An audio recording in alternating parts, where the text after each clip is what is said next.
Sarah, welcome back to the GSB. It's always so fun to be at the GSB, although this is a much fancier GSB than the one I went to. I almost went down the street, but you moved the birds, so now I'm totally confused. We are so excited to have you as our first speaker, not only as a GSB alum, but you have literally done it all. I think you have a story that can speak to each and every single person in this audience. And just to paint a very small picture of what that looks like, we have a short graphic. Oh my God. So you can see, I'm born and raised in Northern Ireland. You've rode crew at Oxford. You took on Wall Street as the girl facing the bull. You've worked alongside Zack Doherty. You've launched 2 IPOs. You've met the Queen. I did. And now you're here with me. It's just been a constant rise.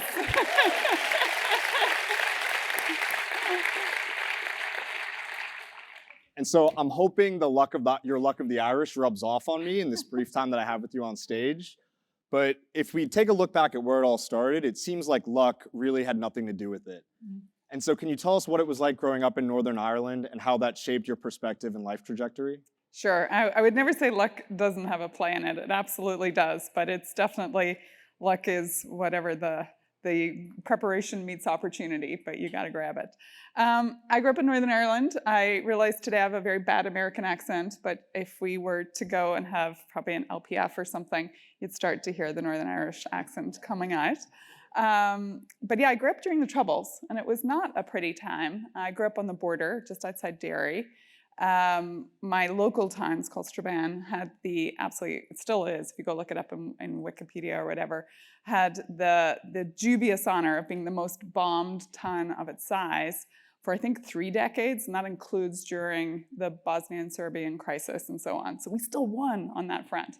But on the other side, it was an amazing place for community, and we'll arc back to it, I'm sure, when we come to Nextdoor. But I feel like I got to see Nextdoor in real life before there was a thing of virtual Nextdoor. Because my mom was the local nurse, my dad was the local personnel manager of the local mill. The whole village existed because of this mill. It was founded by the Quakers. And there was rarely a night where someone didn't knock on our door for some reason, whether they had a medical problem. My mom was actually the midwife, so if you were giving birth, and most births happened at home, even at that stage, my mom would be there to catch the baby, usually pushing the doctor out of the way. She thought they were useless, which always makes me laugh because my brother's not a doctor, so she likes to remind him he's not that useful. My dad would be there if you needed a job, if you needed help with money, and there could be all sorts of societal things, social things going on. And they were always there. And I think that was just a great grounding for me on what it meant to invest back in your community. And in doing that, what that does for you. My parents are now in their 80s. They still live in that same house. And they're still a formidable part of their community.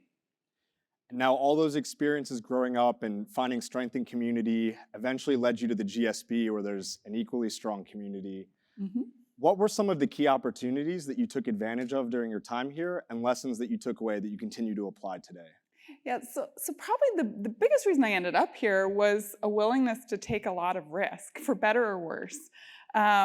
Even as a kid growing up, it was funny, I had a doctor's appointment this week, and the doctor was asking me, issues, and I was like, not a lot. He's like, you ever broken anything? I was like, oh, broken things. Let's talk about that. And when I started kind of spewing them all off, he's like, what did you do? And I was like, I don't know. I was a risk taker. I was a tomboy growing up. And that kind of kept going through career. When I was at Oxford in my undergrad, someone offered me the opportunity to go off to Ghana. Actually, my degree is called metallurgy, economics and management, but material science. And my tutor at Oxford was figuring out how to release gold out of sulfide ores, and it was moving from a lab process to an industrial process called BIOX. And he said, would you like to go over there and actually see it in action? And I was like, count me in. I had no idea what I was signing up for. No idea what a mine is like in a place like Ghana at that time. And really kind of showing up and finding both some amazing things that happened, but also really recognizing a place I didn't feel particularly welcome. There were almost no women on that mine at all. So that was a really good moment of I took a risk. Part of it played out, but not all of it. So I kind of came home a little bit tail between my legs, actually, frankly, from that experience. I zagged the other way, joined McKinsey, very different. But because I'd been on that mine, they sent me to South Africa. And that was another moment of like taking a risk. So I went to South Africa in 1996, right after apartheid had ended. It wasn't particularly safe. So another kind of a little bit taking life risks as well as career risks. But it was such an amazing time to go see a country being born, the Rainbow Nation. Mandela had risen. And the country that at the time, it makes me sad a little to see South Africa of today, but that really wanted to kind of bring about this whole new world where the Rainbow Nation, everyone kind of joined hands. Because I went to McKinsey, this is the moment where I get to the GSB, I'd never heard of an MBA, frankly. I had no idea what this thing was, but I was like, 2 years? You can pay for me to go somewhere for 2 years? And I can pick where? And in my complete naivety, and it could have been seemed like hubris, I really only applied to 2 schools. And I was so incredibly blessed that I picked to come to this one. And frankly, again, it was a little bit of a risk. Like, I didn't really know anything about California. I'd never seen the school till the day I showed up to move in and drove down Palm Drive, right? How many people have done that for the first time? And you're literally like, I'm in a dream. This can't be real. In fact, when I lived in Schwab and I'd open up my blinds every morning and the sky was always blue. Remember, I grew up in Northern Ireland. This is a big difference. I literally called it the Truman Show. If you've ever seen that movie, I'm like, I feel like I'm inside the bubble. And everyone's chipper. Good morning, Sarah. Good morning. Professor Saloner, I'd love to talk about strategy today. But yeah, it was an amazing outcome. So I guess like the arc is take risks. You think that you have to keep doing these things to build expertise, and that somehow if you zag, it's going to be all these risks you're going to take. It's all in your head, like absolutely all in your head. And I think my big learning in getting to Stanford and even subsequent is it is really good to take zigzag risks and to lean into just these moments. Like, it was a cocktail party that took me to South Africa. It was a conversation with a partner at McKinsey who was like, you worked on a mine? And again, it was very much community and social interactions that layered on top of a career path. So not only have you talked the talk, but you have walked the walk with taking phenomenal risks, particularly around your career at Square. So prior to Square, you were working at Goldman. You'd been there for over 10 years. You had reached the level of managing director, had a very successful tenure, and then decided to take the huge risk to join this small, relatively uncertain company called Square. Can you tell us what motivated that decision and what was going through your head at the time? Yeah, so I definitely hit a moment actually at Goldman during the great financial crisis, so 08, 09, where I really felt I lost that moment of like purpose. And my parents, as you can hear, kind of are very big on a reason to be in the world. Today, I think a lot about this Ikigai framework, if you know it, Japanese framework. So it's what the world needs, what you're good at, what you're passionate about, and then importantly, what you can get paid for, right? Without the bottom, it's a hobby, and this makes it a job. When I looked at that, the great financial, that moment when Goldman was on the front page of of Vanity Fair, I think it was, as the vampire, Rolling Stone magazine as the vampire squid, or the vampire squid. It was a hard moment. My parents were calling me and kind of checking in, like, is everything okay? And who do you work for? And like, there's a lot of fear. And I'm very proud of my work at Goldman. I'm proud of the firm and what we did. But it made me realize that for me personally, purpose was in some ways everything. Now, it still took me 3 years to extract myself because I had a lot of fear at the time. First of all, the world had almost ended from an economic standpoint, so you did not take having a job lightly at all. Number two, I had 2 very young kids at the time, and my job kind of worked for me. So it was hard as a working mom to say, I'm going to throw all those balls up in the air, and we'll just see how they land on the other side. And I'm going to go into corporate, is kind of how people talk about it. But in the end, it was a push from a couple of mentors. I actually did a small hop to Salesforce, so I give Mark Benioff a lot of credit for kind of pulling me out of Goldman and saying, you really would be a better operator. It was also moments of learning about myself. Like these talks, I've been to many of them where I've listened to just incredible people. So I'm going to start you low, and your view from the top is going to crescendo from here. But I think of them as it's almost like you're creating your own patchwork quilt. You're going to get pieces of advice and information, something that might inspire you, something that feels really apropos, but then you are going to create the quilt that works for you.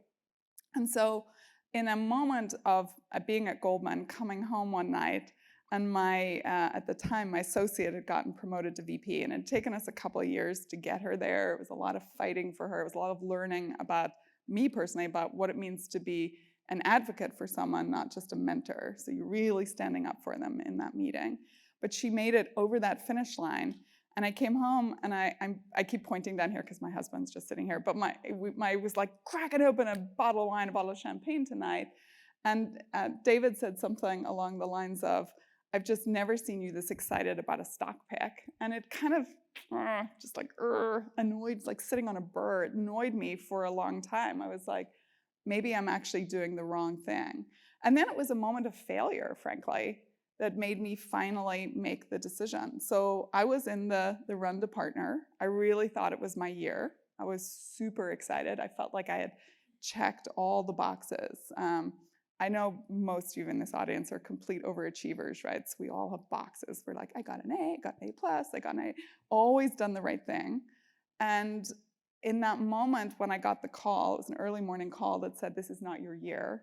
And in fact, partner years are every 2 years, so this is not your 2 years.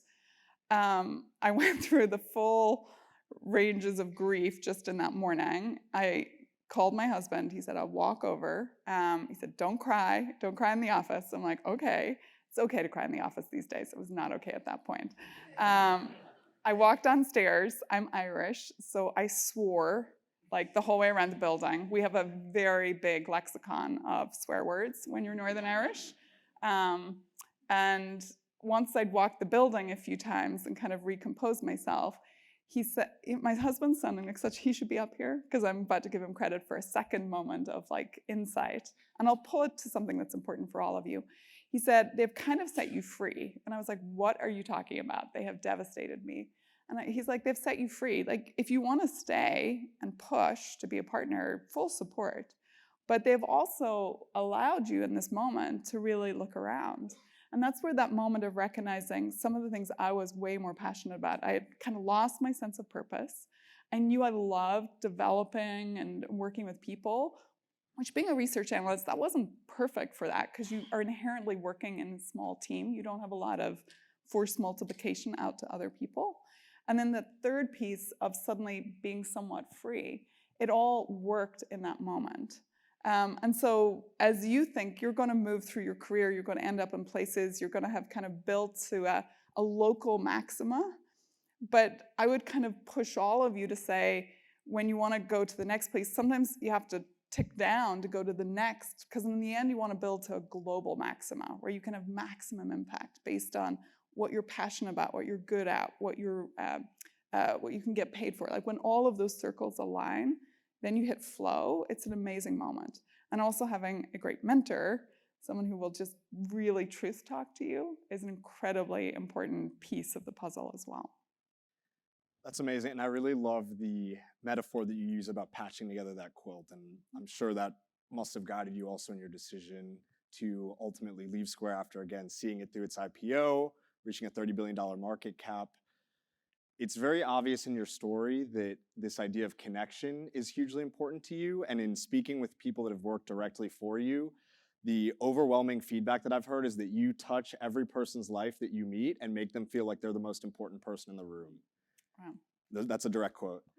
In terms of your ability to be such a high achiever and high performer, what's your secret to balancing that with creating positive work cultures that make people excited and passionate to show up every day? Yeah, so it does have to start with what is important to you. So if you ask me what is my leadership like mantra, it is people first. Because I fundamentally believe that if you get the right people and you really let them fly, and that involves a lot of giving them a lot of autonomy, encouragement, tough love. But if you do that, then the A team with the B idea will always beat the B team with the A idea, in my humble opinion. Like, we could probably debate that. I'm sure there's lots of case studies where you prove me wrong. Sorry. But that's what I've seen over the course of my career. Because in those tough times, when you have done that investment in people, they will run through walls for you.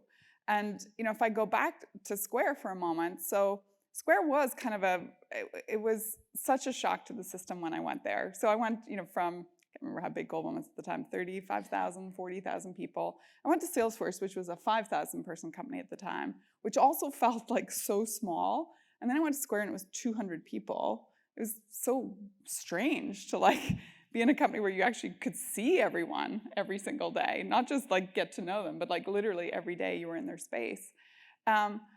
And if you look at kind of the arc of Square at the time, it may probably have looked kind of very straight up and to the right. It's never like that inside companies. It is absolutely, you're paid to work on the things that aren't working.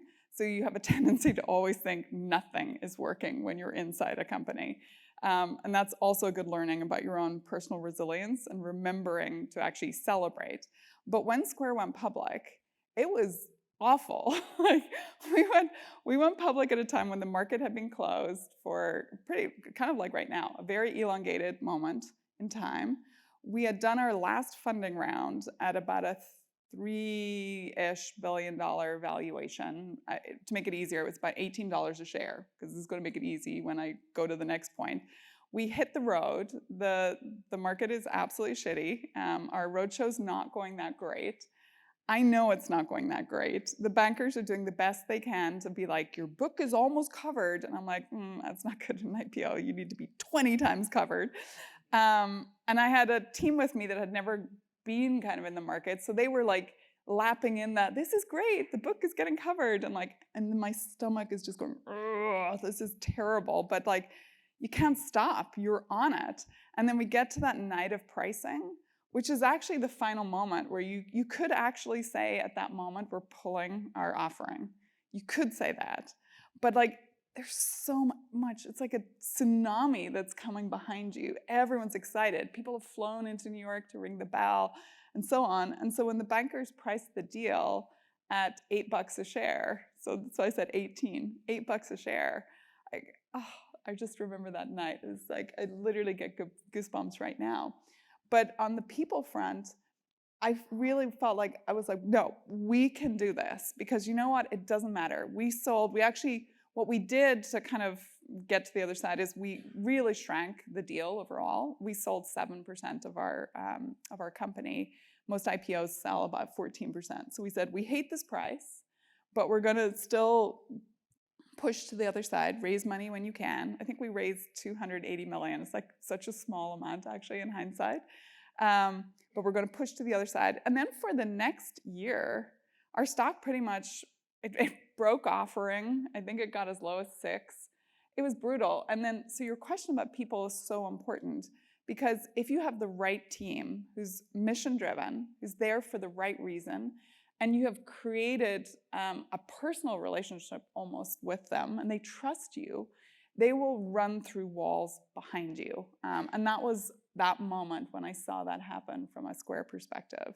And it's crazy, right? We raised $280 million in that IPO. I think a year later, we did a $1 billion debt offering. I think 2 years later, we did a $3.5 billion debt offering at almost 0%. It was crazy how the market then flipped.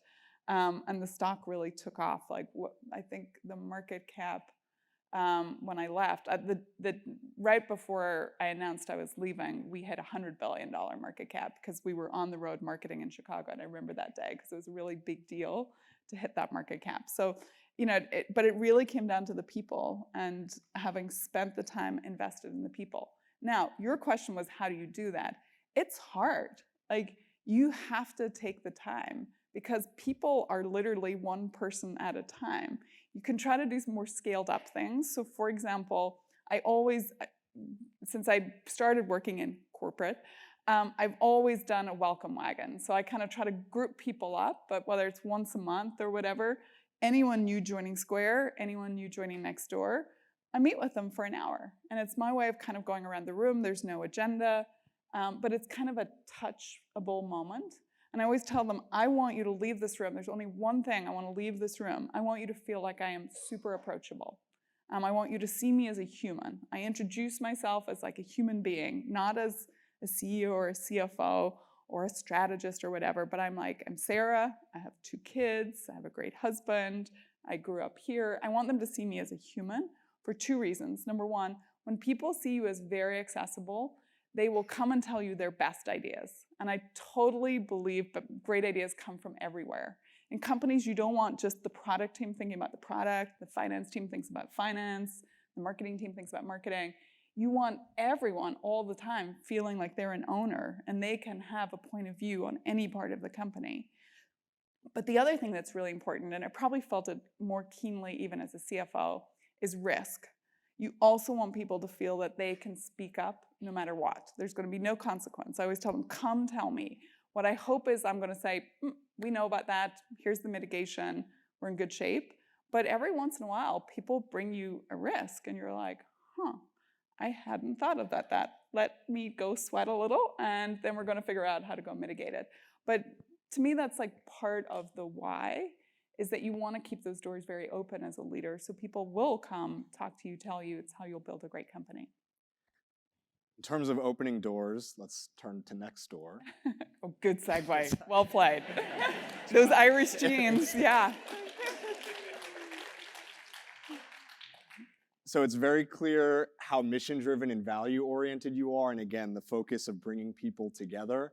Can you tell us a little bit about what it's like to be at the helm of a company whose sole purpose is to build and strengthen communities and human connectedness? Yeah, so you all can kind of see the arc for me, why on the one hand, it was very hard to leave Square. Absolutely loved what we had built. It was family almost. But getting to Nextdoor, the purpose just made it all seem like karmic almost. Today, Nextdoor, if you don't, hopefully you know this, if you don't know Nextdoor, I will be okay if you leave right now and go sign up, no problem. But we serve about 85 million neighbors, verified neighbors on the platform, 310,000 different communities across 11 countries. And we fundamentally believe everyone's a neighbor. So this is a platform for anyone. We can't let you on until you're 13 and up, but pretty much everyone is part of a community. And the decision to go there was, number one, that purpose just really sang to me. I'm sure we'll talk about some of the themes, whether it's addressing themes of loneliness, whether it's addressing themes of things like cost of living. How do you help people make money in their community? Things like crisis response. In a moment of a true big crisis, we all lived it with COVID, but if you think about a hurricane, Hurricane Harvey blowing into Houston was actually a seminal moment in Nextdoor's history as a company, because it was a moment when 911 went down. It got overloaded. And so the mayor of Houston actually got on TV and said, hey, if you know that Nextdoor app, download it and please start helping your fellow neighbors, because those were the people that showed up in a boat to take you off the roof of your house whenever everything was flooded. That's who sticks out the hand and pulls you out of the waters. And they don't ask, by the way, in that moment, like, how do you vote? Do you believe in gun control? Like, humans will help humans in times of need, which is something I love about the platform. So the purpose was big, but there was also an extra element of feeling like I had to step up in the world and lean into that you can't be what you can't see. I felt like I had spent a lot of my life on a stage, often talking to rooms of women, non-binary individuals, and saying, just do it. Grab that leadership moment. Like, we have to show up for each other. And so there was definitely a moment of saying, oh, I need to do that too. A little terrifying at times, but I wanted to say, hey, women can be CEOs. Like, I never want my kids to grow up and not just see that as a normal part of life. And women can run public companies. And it's tough, but I really think it's important to also lead the way, not just talk about it. In terms of seizing the moment and leading the way, we're obviously at a very pivotal time in technology with AI. How are you looking at incorporating AI into Nextdoor? Yeah, it is an amazing moment in time. I felt so blessed to show up to the Truman Show that was the GSB in 2000, because there was a platform change happening. right? The internet. Yes, I am that old.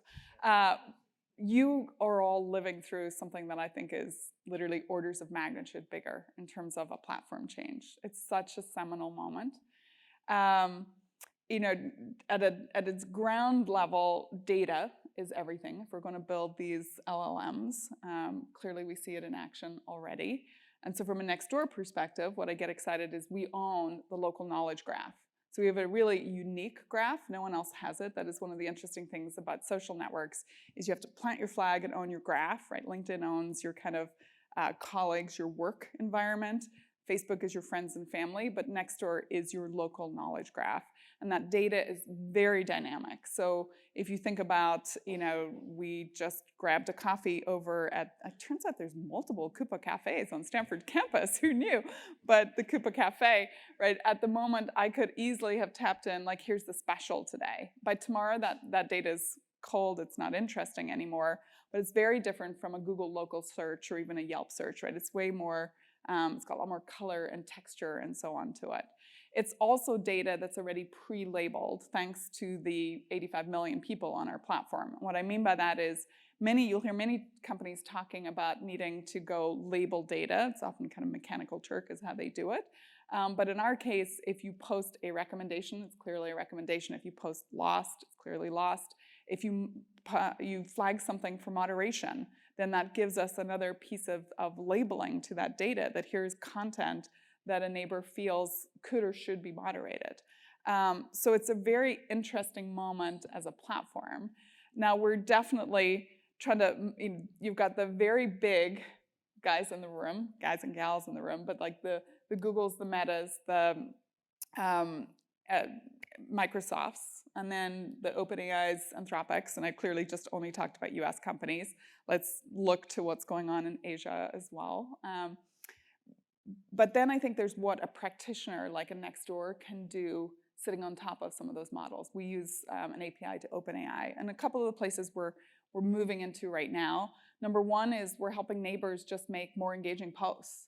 So we can, as you begin to make a post, particularly in areas like recommendations, which is about 20-25% of the content that happens on Nextdoor, it'll actually recreate the post for you to make it more engaging. So if you haven't, you all have experienced ChatGPT, but often I'm talking to a room of folks from all walks of life, all ages, who maybe haven't even heard of something like ChatGPT. And I'm like, this is a way to experience it in a very kind of frightening way. Something's actually going to help you. So that's one place we've deployed it. And we are seeing better engagement, which is great. A second way has actually been in areas of moderation. We've done some amazing work with folks, Dr. Eberhardt sitting right here in the audience, and Spark.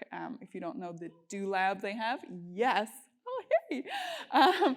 It's wonderful what they've done. So we deployed something actually way back in 2017 called Kindness Reminder, and it was premised on the social science of slowing people down. So when we're using ML all the time, like long before generative AI came along, AI ML has been in place to score every post. And when a post looks like it's getting to a heated moment, we'll slow you down by popping up a little contextual moment that says, hey, neighbors, remember great communities are created with kindness. What we write there is kind of important, but actually the more important thing is that we've made you read something. So now you're back in this part of your brain where you have learned to some degree, sometimes big, sometimes small, to overcome bias. Today, that's actually been very successful for us. About 35 to 37% of all people who see the kindness reminder actually decide to edit their post, because that's what we prompt you to do. But now with generative AI, we're actually now offering you a constructive way to do it. Because I do think about the other 70-ish% or 65% that don't edit. I'm like, where are you all at? Like, you just want to not be that constructive in your community, or are you a bit stuck? You don't actually know how to word it in a way that's constructive. So if even we can nudge up another now, maybe it's another 30% we can grab through an AI, that's a great outcome. And when I talk to folks about this, if I go back to Northern Ireland, we had to get people around a table where they did not want to talk to each other in any sort of constructive way. And remember, it was brutal. Like, you might be sitting at a table with someone who maybe murdered a member of your family, right? These are not like, you didn't take your bins out, or who was it, that parked their car where I didn't like them. This was awful conversations. Or what went on in South Africa, right? When people had to talk about what had happened, like real trauma. But just getting people around that table to be constructive, look what can happen, right? We created peace almost exactly 25 years ago. So on a very much smaller context, if we could just help people be more constructive, can we actually therefore start to create better, healthier communities? Because I actually think the worst thing you can do is close down the conversation. So in a lot of platforms, they move to moderation, removing content. I'm really trying to nudge people to say, here's how we can have these tough conversations, but have them in a way where maybe we're more open to listening. So based on what you described, Nextdoor is tackling some of the biggest issues in society and that we see rife throughout social media. There's also seems to be this very interesting confluence or overlap between what Nextdoor offers as a private company and then facilitating some traditionally public sector interests. So you mentioned the hurricane response. I know you were also personally involved in Governor Newsom's rollout of the COVID-19 response. So can you speak to how you see Nextdoor as kind of having this intersection with government, and then B, where you see that those two things should be delineated and those responsibilities being kept separate? Yeah, so if you go back to the definition of a neighborhood, it's not just the residents, right? A healthy, thriving neighborhood is the neighbors, but it's the businesses, it's the public agencies, it's the school, it's the church, and, right? There's many, many organizations at play. And so we view it at Nextdoor as important to bring all those organizations to the platform. So today we have about almost 6,000 now, I think, public agencies that can range from the local library to FEMA to 10 Downing Street to the London Mayor's office, right? So it can go very broad nationally down to super, super micro. Last year, I think it's last year's data, there were $18 billion disasters, climate-related disasters, in the United States alone. I think the total cost to the economy was about $175 billion. Those are moments where, as I talked about with Hurricane Harvey, it is vital, frankly, that residents are involved. Because those are the moments where you all are going to save each other. Right? Think about your own experience in COVID. I'm sure even in the GSB community, people stepped up, right? You maybe went to the pharmacy for someone that was immunocompromised. Maybe you thought about an elderly person that might not be able to get out of their home. And so this is the power of really energizing community, but there still needs to be a link often to the public agency to know what to do, how to do it, where are supplies, if there's sandbags or whatever. We want to make sure that that messaging is coming through the platform as well.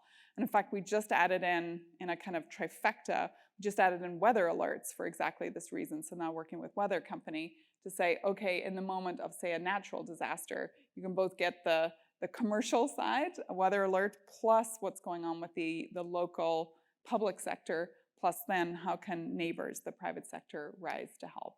So I think that's where you get the beauty of it. I do absolutely believe that there is a dividing line, though. It's usually where ultimately the private sector starts to fail is the moment when the public sector has to step in. Do we do that incredibly well? No. It was eye-opening to work on Governor Newsom's COVID response in good ways because I could see the diversity around the table. There was groups of people I would never normally sit at a table with, unions, for example, very important and powerful groups in California. But it was also, as someone who works in the private sector, sometimes frustrating the speed with which you could get anything or maybe nothing done because there were so many competing elements and people, rather than working on the thing here, like I was working particularly on small businesses. Small businesses were devastated. If you had an in real life business, if you were a hair salon, if you were even the local pizza shop or whatever, I guess you could still deliver, but you were being devastated. And we couldn't pass something simple as like how to just get you money to pay your employees because people, the many constituents around the table who all had their own thing they wanted, wanted that to get tacked on. And then the whole thing couldn't move forward because everyone disagreed with all the tack-ons. It was a place to see both when you can almost pull something off to the side, just go work on it and make it happen and ask a little bit less for permission and just do. You could see the power, because then when you do get something moved, when you have the state of California coming behind you, you're no longer talking about like, can we hit 10,000 businesses? You're hitting millions of businesses. So it's both the power of the state, but also the slowness. And I'm sure many of you are probably doing joint degrees here and thinking about how do we inject some of that speed, some of the competitive elements that I think the private sector does so well into the public sector, but also recognize that a healthy, thriving public sector is needed to kind of catch the people that fall through the safety net.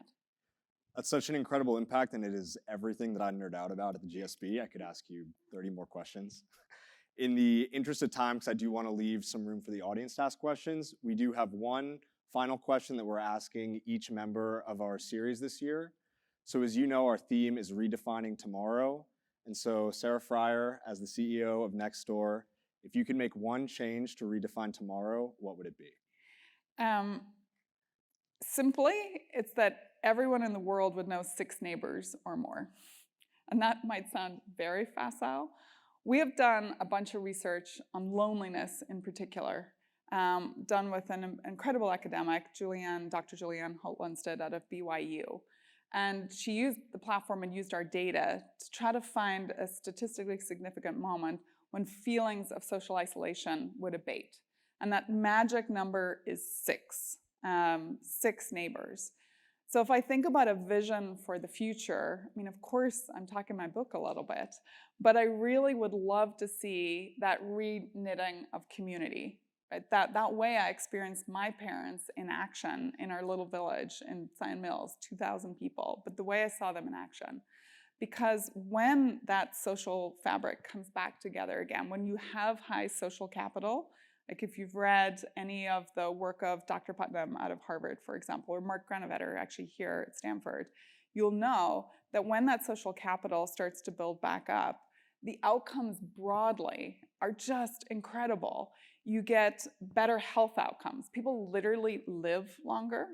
Like an older person, for example, that never gets to talk to someone else in real life, that's worse, in Julianne's words, worse than smoking a pack of cigarettes a day in terms of its impact on your health. House prices go up, home equity, right? Usually the largest way that people save for their future go up, right? Broken window effect comes into play. People care about their community. Suddenly everyone starts to care a little bit more. Child outcomes go up, right? Because a neighbor might be looking out for a kid coming home from school. Maybe they're getting bullied on the way home. Maybe they don't have anywhere to go do their homework that's a little quieter. So suddenly a neighbor kind of pulling them in and saying, you can work here for an hour till your parents get home from work. But that can make all the difference. So I go back to, I started simple. For all of you, the magic number is 6 neighbors. Do you know 6 neighbors? Have you taken the time to just go out and maybe knock on a door, say hello to people? But then the meta effect, the vision for the future, right, is this reconnected society at a grassroots level. Because I really don't believe it's going to happen tops down. That's amazing. I'd like to now turn it over to the audience. And I'm very intrigued about your 6 neighbor goal for the future. How do you view the housing shortage that we have in the U.S.? Do you think it'll be more of a shift to multifamily housing, like tighter communities in proximity, or do you think it'll be a mix of what we currently have? Like, do you guys have a view on that at Nextdoor, your personal view, etc.? Yeah, we don't have a view per se. What we see happen on Nextdoor, if I were to kind of relate it back, is that where Nextdoor tends to fly first is, if you think about the kind of CBD, right, the central business district, very urban, when you get out into sprawl, Nextdoor tends to really take off. So people are in tight enough proximity, but they tend to have maybe started to move to that moment where they're renting for a longer period of time. Maybe they're starting to own a house.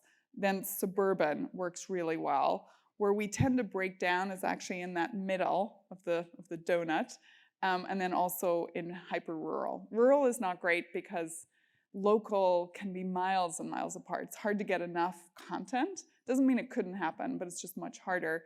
And then in the middle, we've spent a lot of time head scratching on it. Is it a problem of the product? Or is it a problem, is it just like not, is there no product market fit yet? I think it's a little bit of both. I think in those very urban areas, to your point about housing, where maybe people are much tighter, maybe you're going more vertical and so on, you tend to find that there's so much noise and not a lot of signal. So you have to be really careful what distance is. In fact, we're rethinking the product at the moment to get away from the idea of hardwired kind of neighborhood boundaries. We changed it a couple of years ago to just let the algorithm decide what content was interesting, because everyone's concept of local is different, right? To me, I live in Marin. I think of Marin as kind of home, so I'm quite happy to hear from a pretty wide area. Some people get so irate if it's going beyond their street. They're like, why are you sending this content to me? It's not interesting. But then it also changes based on the job that you're trying to get done, right? If I've lost my dog, there's probably a radius that makes sense. If it's like, what's that noise? It's probably like a very small radius. If I want a plumber, I'm probably fine going to 20 miles because she's probably got a van and she's going to drive to me. So we kind of realized that we would let the content do the talking rather than trying to do this artificial neighborhood boundary.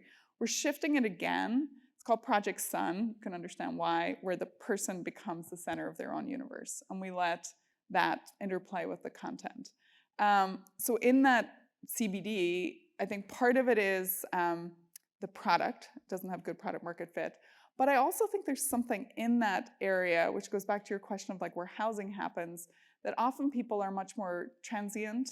They're not invested in their community because they don't have a reason to care about it. Homeowners very much care about their community because it impacts their house price. They're often very young, like maybe just out of college, sort of young. And they don't really have a thing about community yet. Like their friends are the people, they're happy to go across a whole city to go hang out with their friends, but they're probably never going to knock on the door next door unless it's a complete emergency. So how do we change that psyche? And I actually worry a little bit about generationally, right? We're more connected than ever and yet so disconnected from people who are just around us in real life. So I think that there's a whole, we could probably now call on Dr. Eberhard to talk about that, but there's something going on psychologically with humanity that worries me.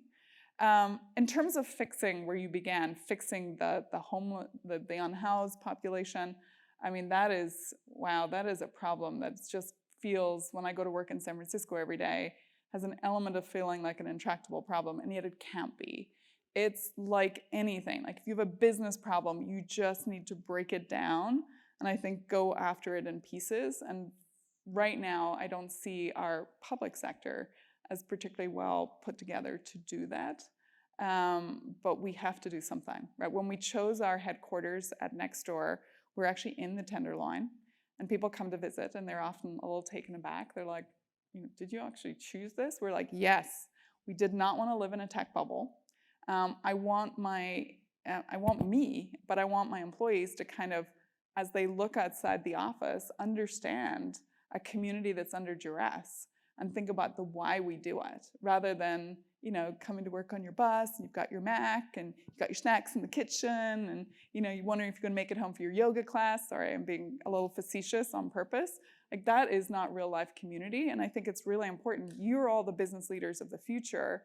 I really want you to think about not putting people into bubbles and not putting people into these very synthetic situations, but how do you kind of lean back into the communities that you're going to serve as amazing business leaders, but like make sure that you don't create like an air gap between you and them. Like actually get down and be proximate.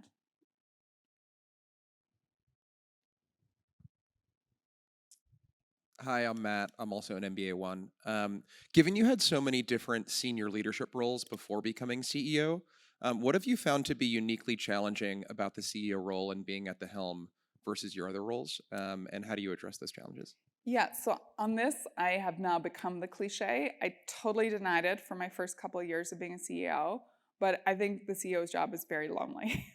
And what I'm realizing, it's because you sit between, a little bit, you have a mask on for your everyone who works with you, for you at the company, and then you have to outbound to a board. And so you're kind of in this stuck in the middle moment.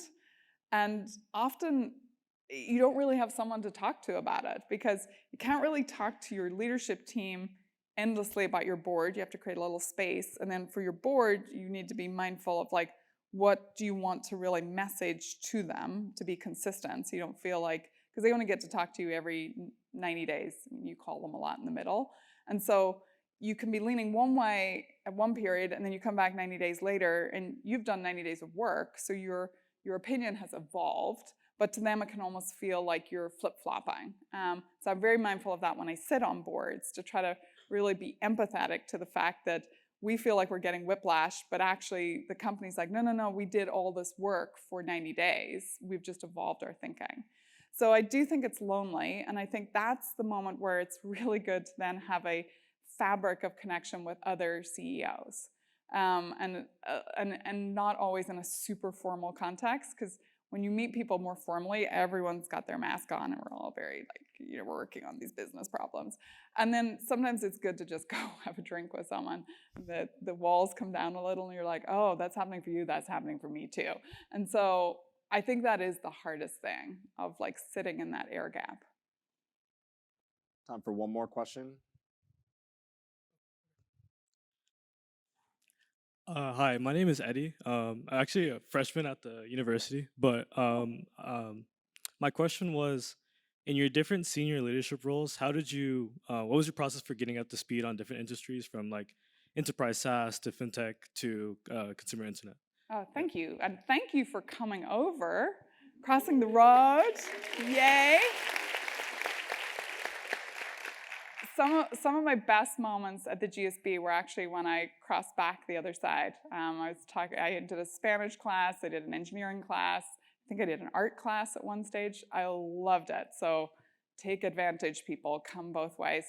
That is a great question, because it's a skill, like as a consultant, it's actually a skill you have to learn, because pretty much you go to meet your client and it might be the first time you've ever seen their industry, but you're being paid to show up and actually consult them. And so you cannot be you cannot be ignorant for too long a period. So I'm an avid reader to begin with, and I really try to not narrow my reading. I actually still get the paper Wall Street Journal, don't laugh at me, but I do that because when I read online, I naturally curate myself.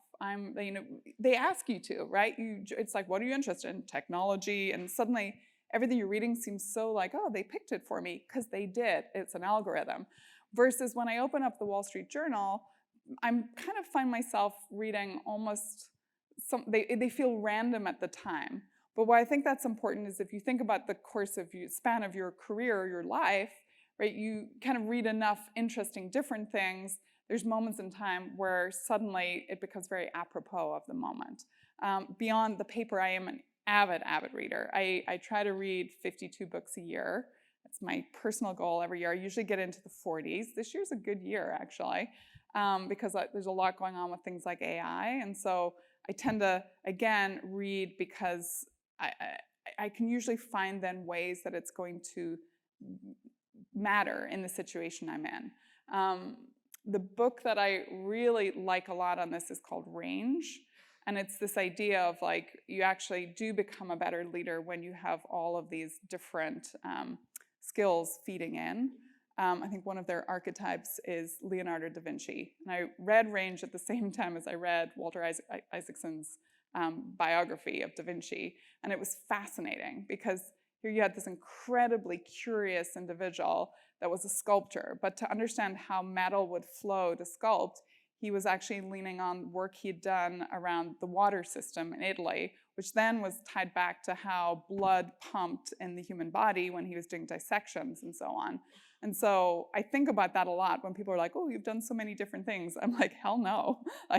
We're very narrow actually relative to, I think, how humans used to be. So reading is a big part of it. And then particularly, I think in your 30, 60, 90. So when you join something new, 30 is just listen. And I often try to have 3 questions that I ask every single person I meet with. And I'm not trying to, I am going to compare and contrast ultimately, but it kind of, you're listening, but you've got some framework.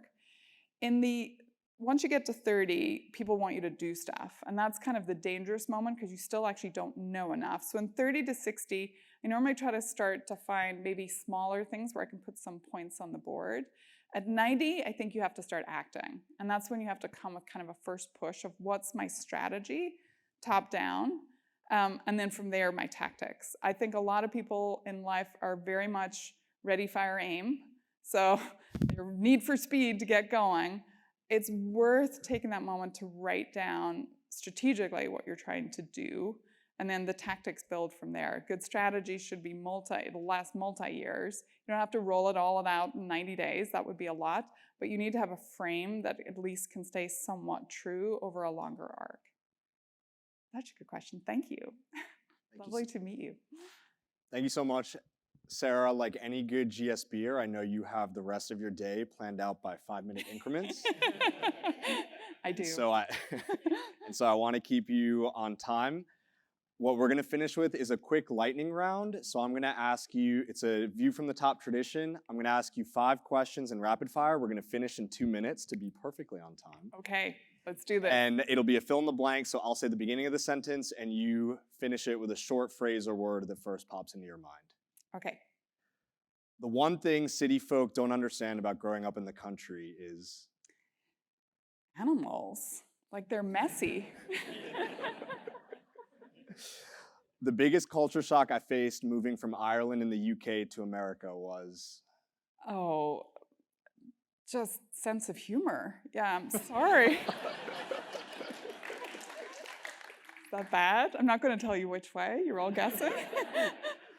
the most applicable lesson I learned from a master's of engineering in the study of metals is how to release gold out of sulfide ores. No, yeah, that I actually love seeing something in a lab come alive in the real world. my favorite memory of the GSB is Meeting my husband.